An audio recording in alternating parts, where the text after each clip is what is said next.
E aí, Matheus? Põe o carrinho pra andar. Vai. Isso.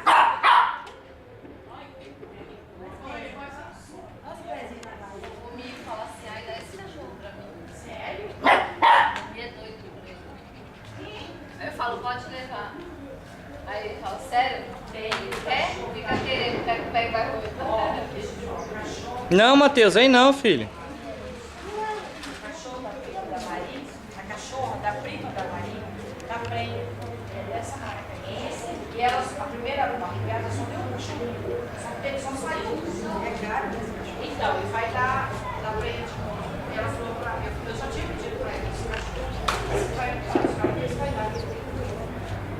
Não sei se de repente.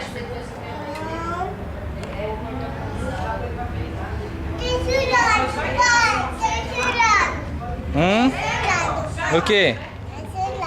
É? Põe no chão ali, isso.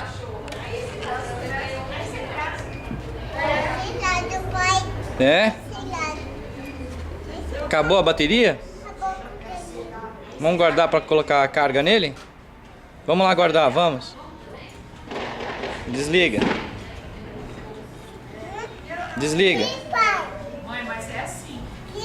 Viajar tem que ter quem não pode deixar sozinho. Não pode. O cachorro não fica na solidão. Se você for sair, tem que deixar com alguém que vai cuidar dele direitinho.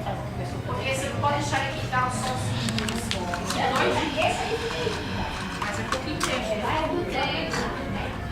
Jimmy, não, não pode. Agora, quando o for viajar com você, as crianças, tem que ter alguém cuidando. Não pode, Jimmy. Jimmy. Não pode. Não pode, bagunceira. E aí, Matheus? Acabou a bateria? Matheus? Vamos pôr pra carregar? Dá aqui, papai. Daqui, papai vai desligar, tá? Daqui, tá?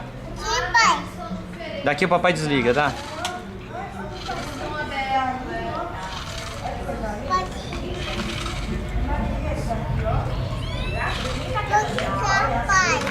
Acabou a bateria. Tá fraquinha.